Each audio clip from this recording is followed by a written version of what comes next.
Hi, good day everyone. My name is Jim, founder of JT Tech Trucks and Berhad. We are the LED display design manufacturer house.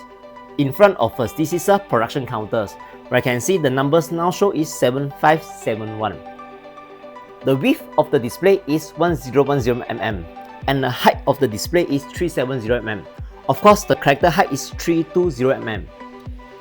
The display always comes with a controller. Let's start for the introduction for this controller. Here is the contact. You can contact to your proximity sensor or infrared sensor to count the quantity. And this is the reset button.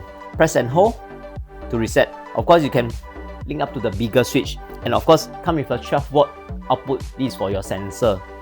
So if let's say you want to count off from last week production, what you can do is you press and hold the first button. So you can see the dot on the left hand side above. So you set the production. Okay, let's say last week we have did 1111 quantity. Press and hold again to exit. So this week we count from 1111. So this is the contact. So keep on counting. It's shown like this. This is how it looks like. If you like my channel, help us to like, comment and subscribe. Thank you for watching.